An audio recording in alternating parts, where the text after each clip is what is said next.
शाहिद हुसैन सैयद साहब, मैं आके यही बात कर रहा था कि it's such a devastating news कि हम एक्सपेक्ट नहीं कर रहे थे कि सुबह उठना होगा तो ये खबर देखने को मिलेगी। एक तो खबर का मैग्नीट्यूड, इस असैसिनेशन का मैग्नीट्यूड, हमास के रहनुमाओं को इससे पहले भी निशाना बनाया जाता रहा, जिस तरह से मिसालें हम दे रहे थे, शेख अहमद, यासीन खालिद, मशाल को भी निशाना बनाने की कोशिश की गई, फिर ये अभी।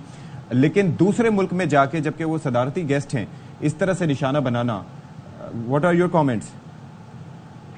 अस्सलाम वालेकुम जी। और एक बड़ा हम इस वक्त फलस्तीनी अवाम के दुख में शरीक हैं कि एक अजीम मुजाहिद, एक अजीम फ्रीडम फाइटर जिन्होंने बड़ा इनिशिएटिव लिया था इजराइल की जारियत के खिलाफ जदोजहद का, और जंग आज़ादी के एक लीडर थे इस्माइल हानिया शहीद, उनको इजराइल ने शहीद किया है ईरान के अंदर। और इसका ये तीसरी बड़ी शहादत है फलस्तीनी फ्रीडम स्ट्रगल की पिछले 35 साल में, जो इजरायली एजेंट्स ने मोसाद के थ्रू किया है। पहली थी 1988 में अबू जिहाद, जो अल-फतह के लीडर थे, जो ट्यूनिस में उनको शहीद किया गया।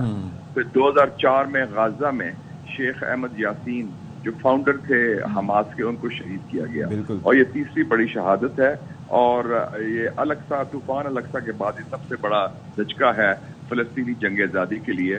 लेकिन साथ साथ एक और बड़ी अहम इशू आता है कि ये एक फेलियर भी है ईरानियन इंटेलिजेंस और ईरानियन सिक्योरिटी का, क्योंकि ईरान की सरजमीन के अंदर तेहरान उनका दारुल खिलाफा है, उसके अंदर, और उस मौके पर जब वो ईरान के नए सदर की तकरीब रहनुमाई के लिए वो आए थे एज अ स्टेट गेस्ट, तो उनको वहां टारगेट करना, इसका मतलब है कि इजरायली इंटेलिजेंस की काफी पेनिट्रेशन हो गई है ईरान के अंदर। क्योंकि 2 साल पहले आपको याद होगा कि मोहसिन फखरीजादे, जो डॉक्टर एक्यू खान थे ईरानियन न्यूक्लियर प्रोग्राम के, उनको भी मारा गया था तेहरान के साथ नवंबर 2021।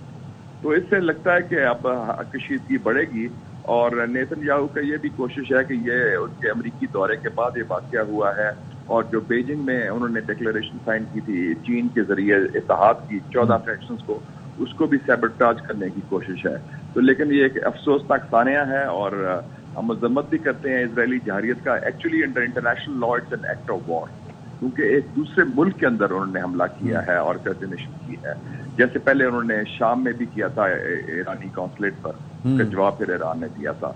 तो ये हालात में कशीदगी बढ़ेगी मशरक़ी वस्ता में, और हालात और कशीदा होंगे, और इससे जंग होने का पैमाना भी है। क्या जवाब ईरान दे सकता है इसका, क्योंकि ज़ाहिर है उनकी सॉवरेनिटी पर भी हमला हुआ, उनकी सरजमीन पर, उनकी सॉवरेनिटी पर भी हमला हुआ, और ये उनके दशका। मेरे ख्याल में 2 किस्म के जवाब हो सकते हैं, एक डायरेक्ट और इनडायरेक्ट। मेरा ख्याल है इनडायरेक्ट से ज्यादा होगा। इनडायरेक्ट का मतलब है कि जो ईरान के हलीफ हैं इस खित्ते में, जो इजराइल के मुखालिफ हैं, उसमें हमास के अलावा हिजबुल्लाह भी है लबनान में, हूतीज भी हैं यमन में, और बाकी जो फलस्तीनी मुजाहिमतकार फैक्शन हैं वो भी उसके साथ हैं, जैसे इस्लामी जिहाद, उनके जरिए भी एक्शन हो सकता है, मुजाहिमत हो सकती है, और ईरान बराह रास्त भी कोई जवाब दे सकता है। लेकिन ईरान में इस पर ट्रांजिशन है, एक नया सदर, नई गवर्नमेंट आ रही है, गवर्नमेंट अभी बनी नहीं ना, उनकी काबीना है, तो उन्होंने टाइमिंग ऐसा चूज किया कि ईरान में इसको थोड़ी सी ट्रांजिशन है। और साहब एक चीज है बड़ी इंपॉर्टेंट कि एक तो टाइमिंग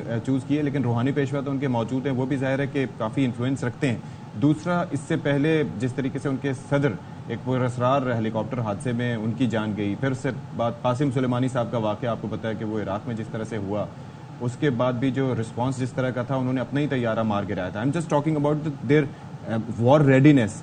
अभी आपको लगता है कि they will be able to retaliate, और क्या आपको लगता है कि ऑप्शंस हैं, क्योंकि ऑलरेडी ये एक तरह का सिक्योरिटी और इंटेलिजेंस फेलियर है कि यहाँ पर उनके गेस्ट होते हुए उनको निशाना बनाया गया, जबकि दोहा कतर में उनकी रिहाइशगाह मौजूद है, वहां पर उनको कभी टारगेट नहीं किया गया।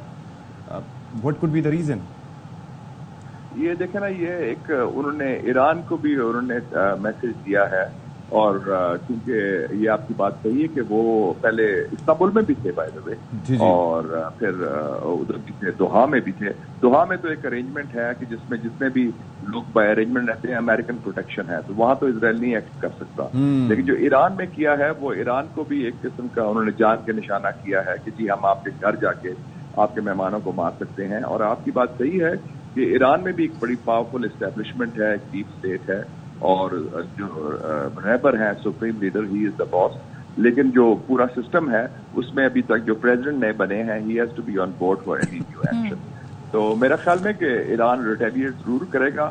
اس کی فارم جو ہے وہ ڈائریکٹ بھی ہو سکتی ہے, انڈائریکٹ بھی ہو سکتی ہے, لیکن یہ جو کلنگ کا سلسلہ ہے ٹٹ فار ٹیٹ, یہ انفارچونیٹلی اب مڈل ایسٹ سیاست کا حصہ بن گیا. آپ کو پتا ہے قاسم سلیمانی صاحب کو تو امریکن ڈرون نے مارا تھا جنوری 2020 میں بغداد میں, وہ بھی ایکٹ آف وار تھا کیونکہ تیسرے ملک میں مارا گیا تھا.